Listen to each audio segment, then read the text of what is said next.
सही बच्चों को नमस्कार। बात हो रही है सिंगेज अलजेब्रा की, जिसके चैप्टर 14 प्रोबेबिलिटी 2 की हम बात कर रहे हैं, जिसके कंसेप्ट एप्लीकेशन एक्सरसाइज 14.2 की हम बात कर रहे हैं। तो देखते हैं उसका नेक्स्ट क्वेश्चन। देखिए सेकंड क्वेश्चन देखने में थोड़ा ताकतवर लग रहा है, अगर समझ में आ गया तो इजी है। कह ये रहा है कि cards are drawn one by one at random from a well shuffled full pack of 52 playing cards until 2 aces are obtained for the first time. Then prove that the probability that exactly n cards are drawn is this. समझ में आई बात नहीं आई? अच्छा, इतनी देर समझ में आ गई। देखो ये कहते हैं हम 52 कार्ड्स हैं, उसमें से एक एक करके कार्ड हम निकाल रहे हैं, 1 बाय 1 कार्ड निकाल रहे हैं। ठीक है, कब तक निकालेंगे? जब तक कि 2 aces obtained first time, 2 aces are obtained first time, मतलब जब पहली बार 2 एसेज आ जाएंगे हमारा काम खत्म हो जाएगा। ठीक है, जैसे एक एस आ गया, अगली बार फिर दूसरा एस आ गया, काम खत्म हो गया। क्यों? सही यही कह रहे हैं ना। इसका तो सबसे लास्ट में क्या आना चाहिए? सबसे लास्ट में क्या आना चाहिए? एस आना चाहिए ना भाई। आपसे कह रहे हैं कार्ड हम 2 निकाल रहे हैं, रैंडमली निकाल रहे हैं, कोई भी कार्ड उसमें हो सकता है, और कब तक निकालेंगे? जब तक कि 2 एस ना आ जाएंगे। यही कह रहे हैं ना आपसे। यानी जब दूसरा एस आ जाएगा, दूसरा एस आ जाएगा तो आप कार्ड निकाला बंद कर देंगे ना। सही कह रहे हैं ना। अच्छा, इसका मतलब अगर आप n बार ड्रॉ कर रहे हैं कार्ड, तो क्या मैं कह सकता हूं कि nth बार आपका एस आया होगा? क्यों भाई? यानी मैं कह सकता हूं जो आपका nth अटेम्प्ट हुआ, nth अटेम्प्ट जो हुआ होगा वो एस का हुआ होगा ना, 1 एस, तभी तो आपने वर्क रोका है अपने। अच्छा, इसके पहले कितने अटेम्प्ट हो चुके हैं? इन n-1 अटेम्प्ट एक एस आया होगा, 1 एस आया होगा, और अदर कार्ड्स आए होंगे। क्यों? सही कर रहा हूं ना। एक एस आया होगा और अदर कार्ड आए होंगे। तो लॉजिक पकड़ में आया, हम कहना क्या चाहते हैं? इसका मतलब अगर n-1 अटेम्प्ट में एक एस आया है तो कितने अटेम्प्ट और बचे? n-2 कार्ड और आएंगे ना भाई। सुनिए ध्यान से, आप n अटेम्प्ट कर रहे हो तो n बार कार्ड ही तो निकाल रहे हो। क्यों? इसका मतलब अगर nth अटेम्प्ट में एस आया है, n-1 अटेम्प्ट में एक एस आया है, तो n-2 और कार्ड निकले होंगे। n-1 में एक तो एस निकल गया ना, बचे n-2 कार्ड। क्यों? लैंग्वेज समझ में आ रही नहीं आ रही है भाई? n-1 अटेम्प्ट, जैसे मुझे 50 अटेम्प्ट माने आपने लिया, 50 अटेम्प्ट में 50वां अटेम्प्ट तो आपका फाइनल एस वाला था, बचे 49 अटेम्प्ट, तो 49 अटेम्प्ट में एक एस निकला होगा और 48 अदर कार्ड निकले होंगे। क्यों? यही तो हम कह रहे हैं। इसका मतलब ये हुआ जाकर के कि मैंने एक इवेंट ए मान ली, एक इवेंट हमने मान ली जिसमें इन विच 1 एस निकला है, 1 एस निकला है कितने अटेम्प्ट में? n-1 अटेम्प्ट में, एंड n-2 अदर कार्ड निकले, n-2 अदर कार्ड निकले। क्यों भाई? कार्ड्स तो आपके पास 48 हो गए बच्चे ना, लेकिन आप कार्ड तो कोई और निकाल रहे हो। क्यों? तो अगर हम प्रोबेबिलिटी ऑफ ए निकालें, सुनो ध्यान से, कितने कार्ड निकाल रहे हो? n-1 कार्ड निकाल रहे हो ना भाई। आपका जो फाइनल अटेम्प्ट था n वाला, वो तो एस वाला छोड़ दीजिए उसको, बच्चे कितने अटेम्प्ट? n-1, यानी आप n-1 कार्ड निकाल रहे हो कितने कार्ड में से? 52 कार्ड में से। यानी total number of sample space 52c n-1 होगा। अच्छा, अब देखो इवेंट क्या होंगी? एक तो एस निकलेगा, कितने एस हैं आपके पास? 4 है ना, 4 में से एक एस निकला और कितने कार्ड बचे?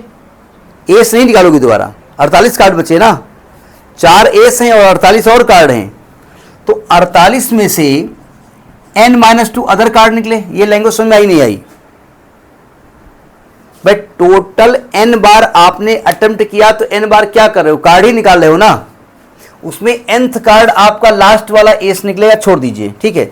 बचे n-1, n-1 में एक कार्ड एस निकल आया, बचे n-2, तो यानी बचे हुए कार्ड में से n-2 और कार्ड कोई निकले होंगे, क्यों। अच्छा, हमने b मान लिया कि nth कार्ड इज एस, ये हमने b मान लिया कि nth कार्ड एस है, ठीक है।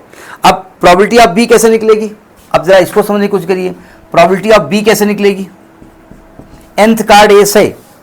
अब देखो आपके पास कितने एस बचे हैं भाई, फॉर्मूला होता है number of event upon number of sample space, ये होता है ना। आपको केवल एस निकालना है, आपके पास एस बचे कितने हैं, 3 बचे हैं ना। एक एस तो निकल चुका है आपका पहले, तो यानी कि 3 में से एक एस निकालोगे, क्यों, सही कहा ना। अब देखो टोटल कार्ड कितने थे, 52 कार्ड थे, उसमें कितने कार्ड निकाल चुके हो, n-1 कार्ड निकाल चुके हो ना, यानी माइनस कर चुके हो n-1, क्यों। तो बचे कितने, 52 माइनस n प्लस 1 यानी 53 माइनस n कार्ड बचे, यानी कि 53 माइनस n कार्ड में से एक कार्ड निकाल रहे हो ना, ये total number of sample space हो जाएगा। लैंग्वेज समझ में आई नहीं आई, यानी ये वैल्यू आई 3/53 माइनस n, ये प्रोबेबिलिटी ऑफ b आ गया। और ये प्रोबेबिलिटी ऑफ b कब निकला है, जब a ऑलरेडी हैपेंड हो चुका है, पहले से आप एक काम कर चुके हैं, यानी ये प्रोबेबिलिटी ऑफ b/a निकला है ना। और आपको दोनों बातें करनी है, आपको निकालना है probability of a intersection b, तो ये क्या हो जाएगा, probability of a into probability of b/a। समझ में आई बात, नहीं आई। अब दोनों का मल्टीप्लाई कर दो, आंसर आ गया आपका। दोनों का मल्टीप्लाई करके हम निकालते हैं, ये रब कर दें ऊपर वाला। समझ में आ रहा नहीं आ रहा हम कह क्या रहे हैं, बस ये समझ में आ गया तो कोई दिक्कत नहीं है। यानी आपको निकालना है probability of A intersection B is equal to, probability of A कितना था, कहाँ गया, ये 4c1 इंटू 48cn-2 अपान 52cn-1 इंटू यह आएगा 3/53 माइनस n। अब ये आपको कैलकुलेट करना है, इसमें कोई गलती हो गई तो गई भैंस पानी में, फिर आपको कोई नहीं बचा सकता, ठीक है। कल मैं इस क्वेश्चन को लगा रहा था, एक कोई डिजिट हम भूल गए तो बड़ा दिमाग लगाए, भूल कहाँ गए। देखो ध्यान से, 4c1 के लिए 4 होगी ना, 48 को लिखेंगे 48 फैक्टोरियल अपान, इसकी बात मैं कर रहा हूँ, n-2 factorial into factorial 48 minus n plus 2 यानी 50 माइनस n आएगा ना। नीचे देखो ये होगा 52 फैक्टोरियल अपान n-1 factorial into 52 minus n plus 1 हो जाएगा, यानी 53 minus n factorial into 3/53 minus n। समझ में आ गई बात। अब कुछ काटो पीटो, देखो 4 लिखा रहने दो, यहां पर 48 है, यहां पर 52 है, तो 48 लिखा रहने दो। यहां पर n-1 है, यहां n-2 है, तो n-1 अगर बाहर आ जाएगा तो अंदर n-2 बचेगा ना। यहां पर 53 माइनस n है, तो 53 माइनस n अगर बाहर आ जाएगा तो अंदर बचेगा एक कम 52 माइनस n इंटू 3 अपान n-2 लिखा रहने दो into 50 minus n, 50 minus n। अच्छा इसको खोलना पड़ेगा, अच्छा अगले स्टेप में खोलेंगे। 50 माइनस n लिखा रहने दो इंटू 52 फैक्टोरियल, 52 को लिख दो 52 बाहर, 51 बाहर, 50 बाहर, 49 बाहर, अंदर 48। समझ में आई बात नहीं आई, 48 से 48 कट गया। अब एक स्टेप डायरेक्ट करें हम, ये नोट कर लिया ना, ऊपर ही कर दे ज़्यादा ठीक रहेगा। अब कहीं गलती अगर हो गई तो सब कुछ रब कर चुके हैं हमें, ध्यान रखिएगा।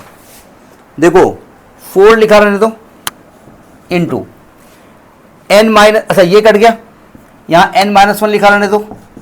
ये देखो ये 53 माइनस n है ना, ये इसके नीचे आया ना 53 माइनस n, ये कट जाएगा ना इससे।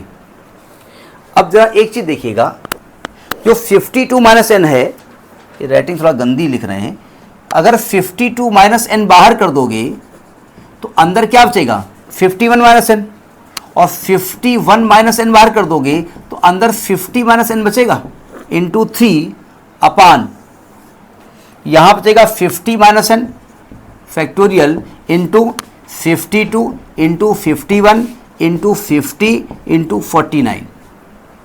अब काट पीट करके देखो आपका आंसर क्या ला रहे हैं। अगर आंसर आ गया तो अच्छी बात, नहीं तो फिर गंदी बात। ऊपर क्या आ रहा है n-1 52 माइनस 1, हाँ ये तो आ रहा है, तो कट गया ना। देखो n-1 आ रहा है, ठीक है, 52 माइनस n आ रहा है, 51 माइनस n आ रहा है। नीचे देखो 4 से कोई कटेगा, नीचे 4 से 13 चौक 52 आ जाएगा ना, और 3 से कटेगा तो 17 से 51 आ जाएगा, तो आएगा 13 इंटू 17 इंटू 50 इंटू 49। यही आंसर आपका है। वेरी गुड, वाह, ये आंसर समझ में आई बात नहीं आई।